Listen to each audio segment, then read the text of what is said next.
के मालिक, उन्हीं को त्रिलोकीनाथ कहा जाता। हिंदू उन्हीं को परमात्मा कहते, मुसलमान उन्हीं को खुदा कहते, ईसाई उन्हीं को गॉड कहते। घंटे और शंख की आवाज जो हर इंसान के अंदर गूंज रही, वो आवाज उन्हीं के मुखार बिंद से हो रही। निरंजन भगवान का जो स्वरूप है वो ज्योतिष स्वरूप है। हजार बाती की अखंड ज्योति वहां पर बराबर जल रही। अरे हम आप मंदिरों में ज्योत जलाते हैं, ये तो नकल करते, इसमें तेल की जरूरत पड़ती, बाती की जरूरत पड़ती, लेकिन वो अखंड ज्योति वहां पर ऐसी जल रही जिसमें ना तेल की जरूरत है और ना बाती की जरूरत है।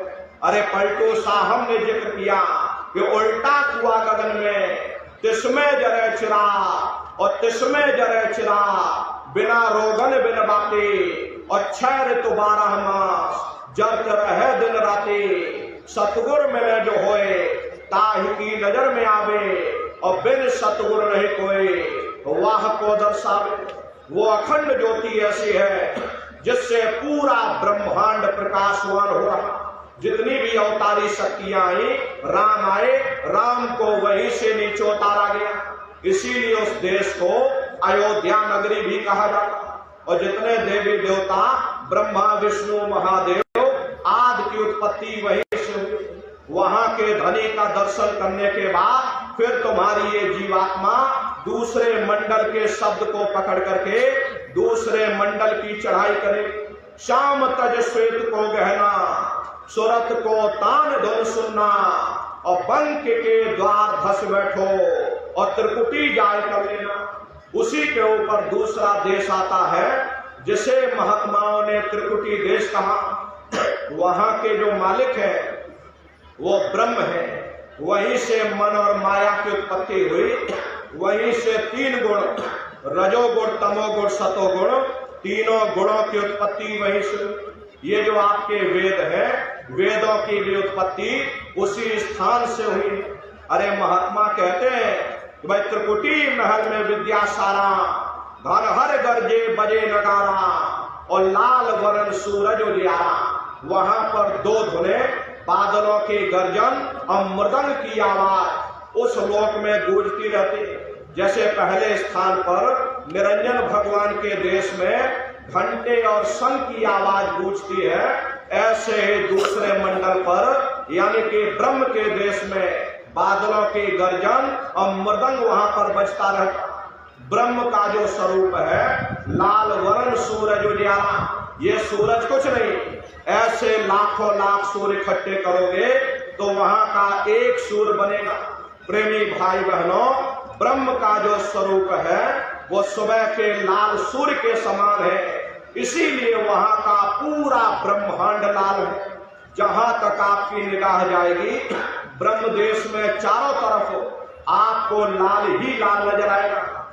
महात्मा जब साधना करके वहां पहुंचे तभी महात्माओं ने लिख दिया कि लाली मेरे लाल की जित देखो तो लाल, और लाली देखन में गए मैं भी हो गई लाल। वो पूरा ब्रह्मांड ही लाल है। जितने साधक वहां पहुंच जाते हैं उन सभी को योगेश्वर कहा जाता है। जैसे व्यास जी हुए, वशिष्ठ जी हुए, वाल्मीकि जी हुए, इन सब की पहुंच वहीं तक थी। इसीलिए कहा गया कि वाल्मीकि भय ब्रह्म समाना। जब इनकी जीवात्मा वहां पहुंची और जब इन्होंने ब्रह्म का दर्शन किया तो इनका स्वरूप भी ब्रह्म के समान यानी कि ब्रह्म स्वरूप हो गया। जितने साधक वहां पहुंच जाते उन सभी को योगेश्वर कहा जाता। योगेश्वर भगवान श्री कृष्ण उसी देश में वास करते। ये जो ब्रह्म देश है वो श्री कृष्ण भगवान का ही देश है और श्री कृष्ण भगवान वहीं पर रहते हैं। ये बाहर की जन्माष्टमी नहीं है जो आप लोग मनाते हो। अरे महात्माओं ने कहा था भाई सही मायने में तुम जन्माष्टमी कब मनाओगे? जब तुम्हारी ये जीवात्मा 5 तत्व जल पृथ्वी अग्नि वायु आकाश और 3 गुण रजोगुण तमोगुण सतोगुण 5 तत्व और 3 गुणों से परे होकर के ब्रह्म देश में पहुंच करके जब कृष्ण भगवान का दर्शन कर लोगे तब सही मायने में जन्म अष्टमी मनाई जाएगी। वहां कृष्ण भगवान का दर्शन करने के बाद फिर तुम्हारी ये जीवात्मा तीसरे मंडल के शब्द को पकड़ करके तीसरे मंडल की चढ़ाई करेगी। अरे आगे पहुंची सुन झंकार, ररंकार धुन सुनी पुकार, आगे श्वेत शून्य है भाई और मान सरोवर पैठ नाई। उसी के ऊपर तीसरा देश आता जिसे महात्माओं ने शून्य देश कहा, उसी को रारंग देश कहा जाता, उसी को अक्षर और नेति कहा जाता। वहां के जो मालिक है वो रारंग पुरुष यानी कि पार ब्रह्म पुरुष है। वहां केंद्रीय और सारंगी दो धुनें उस लोक में गूंजती रहती। और पार ब्रह्म पुरुष का जो स्वरूप है वो पूर्णमासी के चंद्रमा के समान बड़ा ही मनमोहक स्वरूप है। इसी स्थान पर प्रेमी भाई बहनों एक बहुत बड़ा अमृत का सरोवर बना जिसे महात्माओं ने मान सरोवर कहा। जब तुम्हारी ये जीवात्मा उस मान सरोवर में स्नान कर लेगी तो जन्म जन्मांतरों के मैले पाप कर्म साफ हो जाएंगे।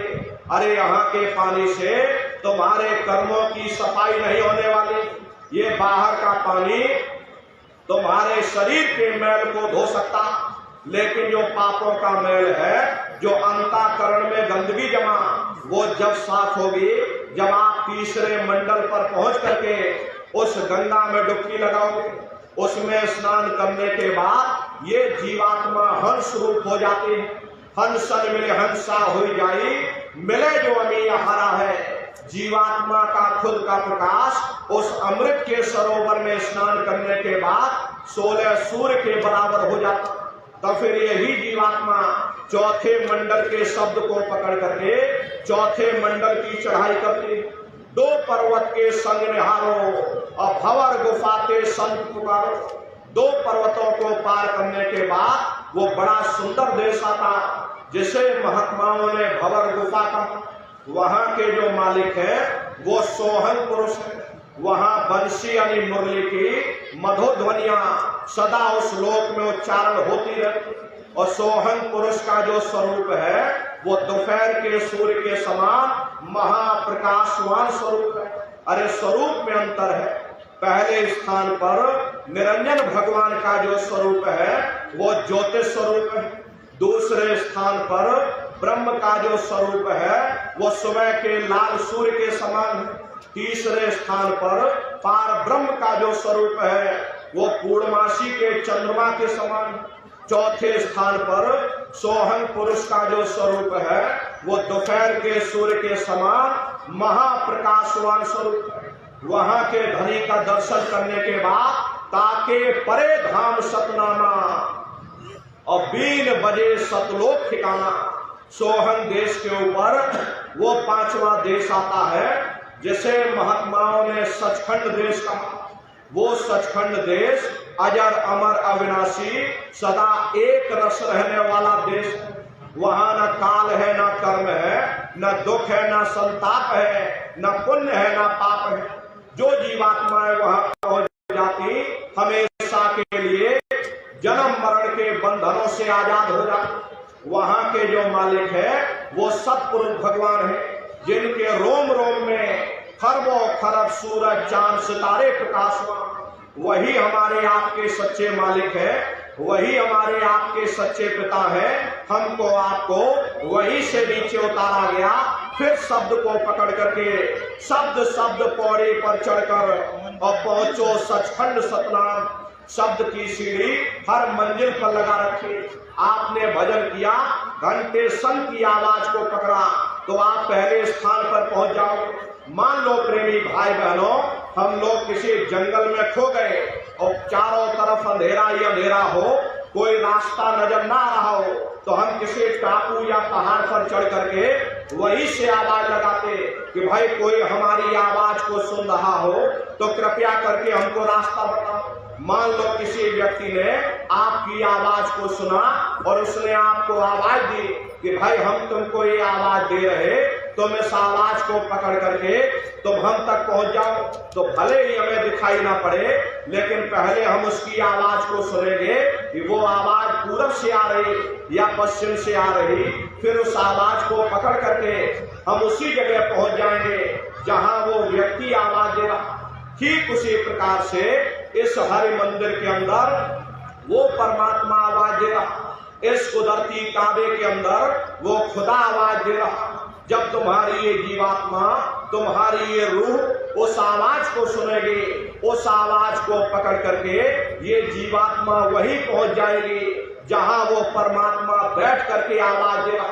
तो शब्द शब्द पौड़ी पर चढ़कर और पहुंचो सचखंड सतनाम, शब्द की सीढ़ी हर मंजिल पर लगा रखी। आपने भजन किया, घंटे संग की आवाज को पकड़ा, तो आप पहले स्थान पर पहुंच जाओगे। वहीं पर आपको दूसरे मंडल का शब्द सुनाई पड़ेगा, उसे आप पकड़ लोगे तो दूसरे मंडल पर चढ़ जाओगे। ऐसे शब्द दर शब्द, मंजिल दर मंजिल ये जीवात्मा अपने देश सचखंड में पहुंच जाते।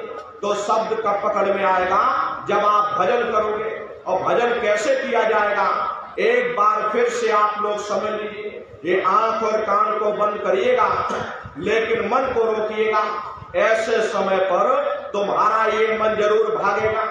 अभी आप सत्संग में बैठे हो, शरीर तुम्हारा यहाँ बैठा, लेकिन मन तुम्हारा सारी दुनिया में भाग रहा। अब किसी को पानी पीने जाना है, मन पानी पीने पहुंच गया।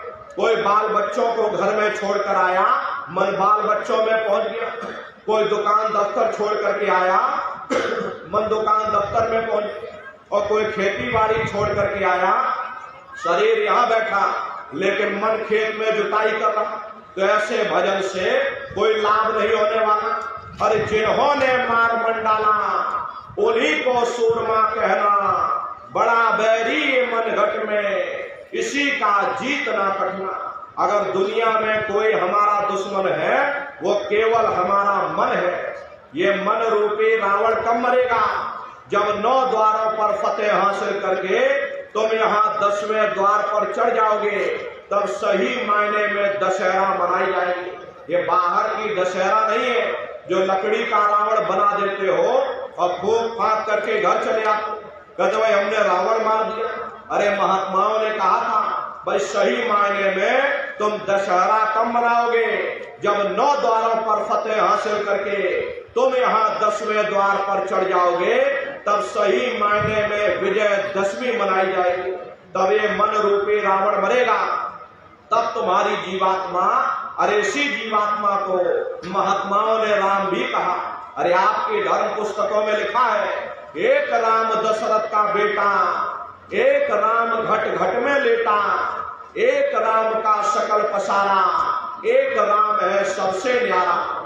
एक वो राम है जो अयोध्या के वासी, एक राम घट घट में लेटे, यानी हमारी आपकी जीवात्मा जो हर एक के अंदर मौजूद है। महात्माओं ने कहा भाई एक वो राम और एक राम का सकल पसारा, यानी पहले स्थान के मालिक वो निरंजन भगवान, जिनको दुनिया त्रिलोकीनाथ कहते हैं, जिनका ये पूरा पसारा पूरा संसार है। महात्माओं ने कहा भाई एक वो राम है और एक राम है सबसे न्यारा। 5वें स्थान के मालिक वो सतपुरुष भगवान जो हमारे आपके सच्चे पिता है। महात्माओं ने कहा भाई एक वो राम है। तो महात्मा तो उस राम की महिमा गाते। प्रेमी भाई बहनों, मोटी बात आप लोग पकड़िए कि भजन कैसे करोगे। तो आंख और कान को बंद कर लेना, ऊंचा ध्यान दे करके सुनिएगा। सीटी जैसी आवाज शुरू में आप सभी को सुनाई पड़ेगी, उसको पकड़ लेना, सुनते रहना। कुछ समय बाद में दोबारा आपको अनुभव होगा कि कहीं बड़ी दूर से एक महीन आवाज, घंटे और शंख की आवाज हमारे कानों में बज रही। जब घंटे शंख की आवाज आपको सुनाई पड़ने लग जाए, तब आप सीटी की आवाज को छोड़ देना और घंटे शंख की आवाज को पकड़ लेना। एक बार प्रेमी भाई बहनों, आप उस आवाज को पकड़ लो, फिर वो आवाज आपको नहीं छोड़ेगी, खींच करके शरीर से बाहर कर देगी। तो रोज आना, रोज जाना, रोज ब्रह्मांडों की सैर करना, रोज देवी देवताओं के दर्शन करना, रोज राम के दर्शन करना और रोज कृष्ण के दर्शन करना। अरे अभी तो आप नकल में फंसे हो, असल पूजा नहीं है, अभी आप नकल में फंसे हो। अरे नर नारियों, अपनी बुद्धि से विचार करिएगा। ये बंबई में बैठे बड़े बड़े कलाकार, और कोई कलाकार राम बन जाता और कोई कलाकार कृष्ण बन जाता। बाजारों में उनके बड़े बड़े फोटो छप जाते, आप उनकी फोटो खरीद करके घर के कोने में टांग देते हो, सुबह शाम नहा धो करके पूजा आरती करते हो। अरे वो बम्बई में बैठकर मुर्गा मुर्गी खा रहे। अरे कितनी बड़ी अज्ञानता। महात्माओं ने कहा भाई राम भी तुम्हारे अंदर है, कृष्ण भी तुम्हारे अंदर है। अरे चलो अंदर चलो, अंदर चल करके राम और कृष्ण का साक्षात्कार दर्शन दीदार करो। फिर सुमरन, ध्यान और भजन, ये 3 क्रियाएं आपको बताई गई। रास्ता बिल्कुल सच्चा है, आप करोगे आपको अनुभव होगा, दिखाई भी देगा और सुनाई भी पड़ेगा। लेकिन जो भी दिखाई सुनाई पड़े अपने अंदर हजम करिएगा। जितना हजम कर लोगे उतना रास्ता खुलता चला जाएगा। नागा मत करिएगा। अरे प्रेमी भाई बहनों, शरीर को आप लोग भोजन देते हो, सुबह दोपहर शाम खाते रहते, लेकिन कभी आपने विचार नहीं किया ये जीवात्मा जो जन्म जन्मांतरों से भूखे प्यासे बैठे, कभी आपने इसको भोजन नहीं दिया।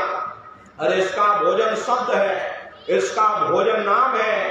अपना ये नियम बनाइए कि पहले हम अपनी जीवात्मा को भोजन देंगे, फिर अपने शरीर को भोजन देंगे।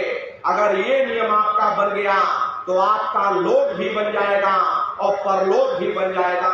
हरे नर नारियों, मालिक को पाने के लिए तुम्हें घर बार छोड़ने की जरूरत नहीं है, तुम्हें बाल बच्चे छोड़ने की जरूरत नहीं, तुम्हें समाज छोड़ने की जरूरत नहीं, तुम्हें जात और बिरादरी बदलने की जरूरत नहीं। हरे प्रेमी भाई बहनों, ये जात पात के रगड़े झगड़े ये हमारे अपने नहीं है, ये सिर्फ हमारे मन की खुराफात है। आप सभी लोग बुद्धिमान हो, अपनी अपनी बुद्धि से आप सभी लोग विचार करिएगा।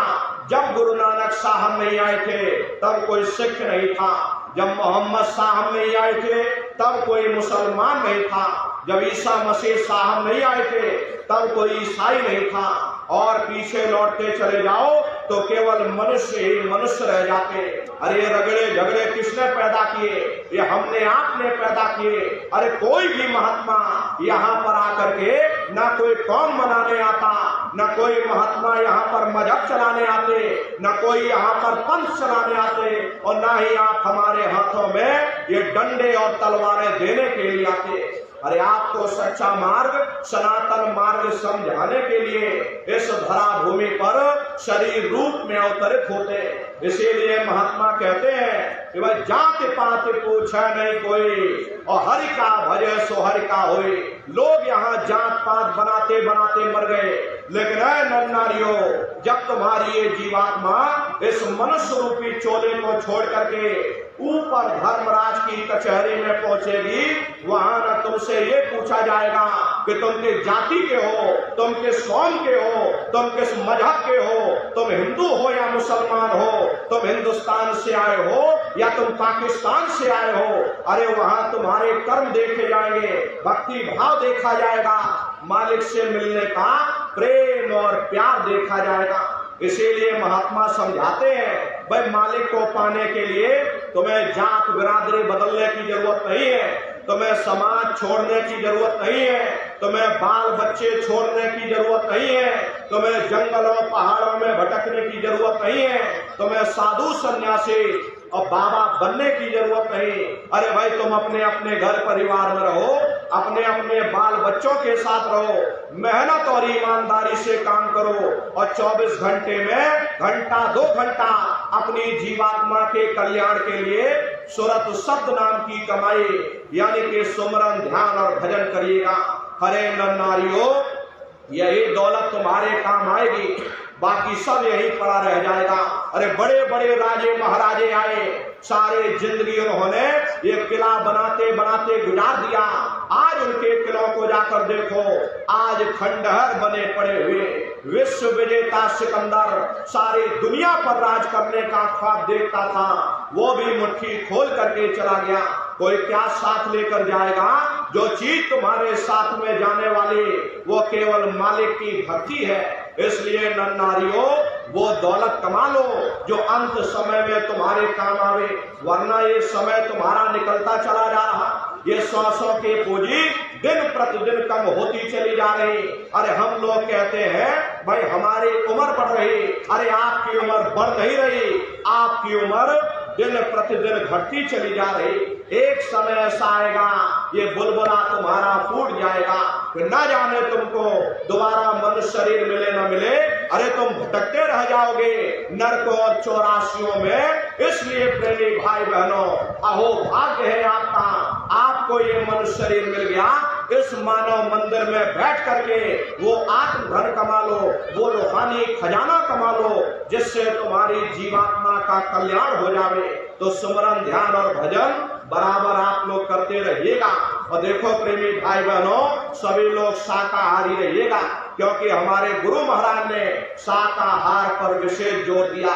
गुरु महाराज हमारे कहते थे, ए बच्चे बच्चियों, तुम लोग शाकाहारी रहना, शाकाहार का प्रचार करते रहना, इसी से देश और दुनिया में भारी परिवर्तन होगा।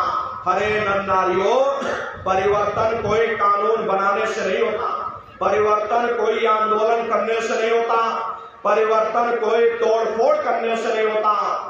परिवर्तन तब होता है जब लोगों के विचार बदलते हैं, लोगों की भावनाएं बदलती हैं। विचार जब बदलेंगे, जब लोगों का खान पान शुद्ध होगा। अरे देसी कहावत है, जैसा खाए अन्न वैसा होए मन। जब इंसान पशुवृत्ति भोजन करेगा, उसकी बुद्धि स्वतः ही पशुओं जैसी हो जाएगी, सोच विचार उसका चिंतन स्वतः ही पशुओं जैसा हो जाएगा। फिर इस शराब के नशे में माँ बहन बेटी की पहचान खत्म हो जाए। उस शराब को पी करके यह कैसे पता चलेगा कि क्या अच्छा और क्या बुरा है? यही कारण है कि आज हर समाज में ये दुनिया भर के अत्याचार और दुनिया भर के व्यभिचार फैले हुए। अरे हम लोग मंदिर बनवाते हैं, उन मंदिरों में नहा धो करके जाते, कहते भाई परमात्मा के रहने की जगह है, हमको नहा धो करके जाना चाहिए, फूल अगरबत्ती ले जाना चाहिए। कोई उन मंदिरों में कूड़ा कचरा नहीं डालता। अगर कूड़ा कचरा डालोगे तो आपस में लाठियां चल जाएंगी। फिर ये जो हरि मंदिर है, ये पंच भौतिक शरीर जिसे महात्माओं ने हरि मंदिर कहा, अरे इसमें तुम हाड़ मांस के लोथड़े डालते हो, इसमें तुम शराब के कतरे डालते हो, अपने बनाए हुए ईट गारे के मंदिर की तुम कद्र करोगे और परमात्मा के बनाए हुए इस हरि मंदिर को तुमने जीते जी कब्रिस्तान बना दिया तो सख्त सजा मिलेगी। अरे महात्माओं ने लिखा है कि दिन भर मच्छी खाएंगे, कोट गऊ दे दान और काशी करवट जामर है निश्चय नरक निदान। यदि दिन भर भी मच्छी खाकर फिर चाहे कोटान कोट गऊओं का दान करो और काशी में जाकर के मत्था रगड़ते रगड़ते अपनी पूरी जिंदगी वहां पर गुजार दो, फिर भी तुमको तुम्हारे गुनाहों की सजा मिलेगी, कोई बच नहीं सकता। क्योंकि ये कर्म भूमि है, यहाँ तुम जैसा कर्म करोगे वैसा ही फल तुमको मिलेगा। देखिए इस कर्म भूमि पर कृष्ण भगवान तक नहीं बच पाए, उस समय बाली को छिप करके बाण मारा, वही बाली कृष्ण अवतार में बहेलिया बन करके आ गया। कृष्ण भगवान के पैरों में पद्म चमकता था, हिरण की आंख समझ करके और बहेलिये ने निशाना मार दिया। जब पास में आकर के देखा कृष्ण भगवान थे, अफसोस करने लगे, लेकिन कृष्ण भगवान ने उसको समझाया इसमें तुम्हारा कोई दोष नहीं, उस समय हमने तुमको मारा, आज तुमने हमको मार दिया, हमारा तुम्हारा अदला बदला पूरा हो गया। कर्म प्रधान विश्व रच राखा, जो जस करे सो तस फल चाखा। ये कर्मों का ऐसा देश है, यहाँ तुम जैसे बीज बोगे वैसी ही फसल काटोगे। इसलिए प्रेमी भाई बहनों, आप सभी लोग शाकाहारी रहिएगा। शाकाहार का प्रचार अपने अपने क्षेत्रों में बराबर आप लोग करते रहना। अरे धर्म का प्रचार है। अरे नर नारियों, सतयुग कैसे आएगा, राम राज कैसे आएगा? राम राज कोई भाषण देने से नहीं आने वाला। राम राज जब आएगा जब आप लोग धर्म का प्रचार करोगे, और धर्म का प्रचार करने की जिम्मेदारी हम सभी प्रेमी भाई बहनों की है, क्योंकि हम सभी लोग अपने गुरु के जलाए हुए चिराग हैं। अगर एक एक चिराग एक एक गांव में पहुंच जाएगा, ये पूरा गांव प्रकाशवान हो जाएगा, ये पूरा समाज प्रकाशवान हो जाएगा। इसलिए प्रेमी भाई बहनों, अपने गुरु के संदेशों को जन जन के बीच में पहुंचाने की जिम्मेदारी हम सभी प्रेमी भाई बहनों की है। गुरु महाराज के स्वप्न को साकार करने की जिम्मेदारी हम सभी प्रेमी भाई बहनों की है। गुरु महाराज कह करके गए कि बच्चा, गांव गांव में तुम भजन केंद्र की स्थापना करो, गांव गांव के लोग भजन करने लग जाएं, गांव गांव में सत्संग होने लग जाए, गांव गांव के लोग शाकाहारी हो जाएं, गांव गांव के लोग सदाचारी बन जाएं, आंखों में माँ बहन बेटी की पहचान कायम हो जाए। जब हमारा गांव बदल जाएगा, ये पूरा समाज बदल जाएगा, निश्चय ही कलयुग में सतयुग आ जाएगा। इसलिए प्रेमी भाई बहनों, धर्म के प्रचार प्रसार में आप सभी लोग अपना अपना योगदान दीजिएगा। देखिए, हमारे गुरु महाराज ने अपने गुरु की याद में मथुरा आश्रम पर इतना विशाल मंदिर बनवाया। गुरु महाराज हमारे कहते थे कि बच्चा, मंदिर का जीता जागता देवता, अरे वहाँ बैठ करके बरकत बांट रहा, अरे आप लोग आइए, वहाँ कोई रुपया पैसा नहीं चढ़ाया जाता, कोई चंदा चुटकी नहीं, अरे आप लोग आए, मंदिर के देवता के सामने अपनी एक बुराई को चढ़ा दीजिए। वहाँ पर बुराई चढ़ाई जाती कि हम आज से मांस मछली नहीं खाएंगे, हम आज से अंडा शराब का सेवन नहीं करेंगे, हम आज से झूठ नहीं बोलेंगे, हम आज से किसी को धोखा नहीं देंगे। आप अपनी एक बुराई चढ़ा दो, आपकी एक मनोकामना पूरी होगी। ऐसा वरदानी गुरु महाराज ने अपने गुरु की याद में मथुरा आश्रम पर बनाया। प्रेमी भाई बहनों, वो मथुरा आश्रम गुरु महाराज की कर्म और गुरु महाराज की जन्मभूमि जिला इटावा ग्राम खतौरा में है। प्रेमी भाई बहनों, गुरु महाराज की कर्मभूमि मथुरा दरबार और गुरु महाराज की जन्मभूमि जिला इटावा ग्राम खतौरा में जैसा भव्य मंदिर गुरु महाराज की कर्मभूमि पर यानी मथुरा दरबार में बना हुआ, उसी तरह से भव्य मंदिर गुरु महाराज की जन्मभूमि पर बन करके तैयार हो चुका। हरे प्रेमी भाई बहनों, 10 साल लग गए, लेकिन दया से धीरे धीरे ये काम चलता रहा और आज गुरु महाराज की जन्मभूमि पर भव्य मंदिर बन करके तैयार हो चुका। अरे आप लोग आइएगा, अपनी आंखों से गुरु महाराज की कर्मभूमि और गुरु महाराज की जन्मभूमि पर दर्शन दीदार लाभ प्राप्त करिएगा। प्रेमी भाई बहनों, देखिए होली का कार्यक्रम, प्रेमी भाई बहनों, 7, 8, 9 मार्च ये 3 दिवसीय होली का कार्यक्रम मथुरा आश्रम पर कराया जाएगा। तारीख आप लोग याद रखिएगा, 7, 8 और 9 मार्च ये 3 दिन का होली का कार्यक्रम मथुरा में होगा। आप सभी प्रेमी भाई बहन पर आइएगा। प्रेमी भाई बहनों, 10 लाख की संख्या में देश के कोने कोने से गुरु महाराज की कर्मभूमि पर लोग प्रेमी भाई बहन पर आते हैं।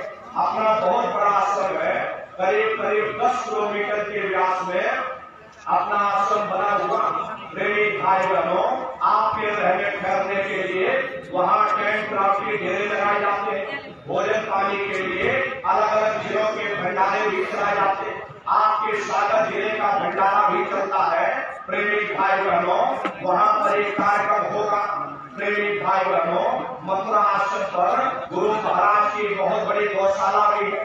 गुरु महाराज के पास तो 2 गाय थी, 2 गायों का इतना बड़ा परिवार है कि आज के समय में करीब करीब 3000 गायें हैं और 3000 के ऊपर साढ़ है। गौशाला अलग है और नंदीशाला अलग है। किसी को बाहर नहीं भेजा जाता, क्योंकि गुरु महाराज क्या करके गए थे, बच्चा इनको यही रखना, यही सेवा पानी करना, अगर बाहर भेज दोगे लोग मार देंगे, काट देंगे। इसीलिए चाहे गाय हो या चाहे बैल हो, किसी को बाहर नहीं भेजा जाता। गौशाला अलग बना रखी और नंदीशाला अलग बना रखी। प्रेमी भाई बहनों, गौशाले का भी आप लोग दर्शन करिएगा।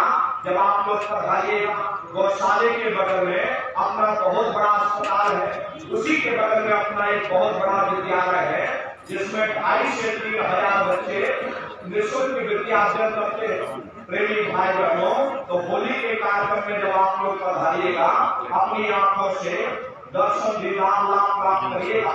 इस साथ 8 और 9 मार्च ये 3 दिन का होली का कार्यक्रम होगा। अपने अपने बच्चों को भी साथ में लेकर के आया करिए। ये सबसे बड़ी गलती आप लोग यही करते हो, बच्चों को साथ में लेकर के नहीं आते। अरे क्या जरूरत बच्चों को लाने ले जाने की? ये बच्चे छोटे हैं, इनको घर में रहने दो, इनको पढ़ाई लिखाई करने दो। ये सत्संग सुनना, ये भजन पूजा पाठ करना, ये हम लोगों का काम है।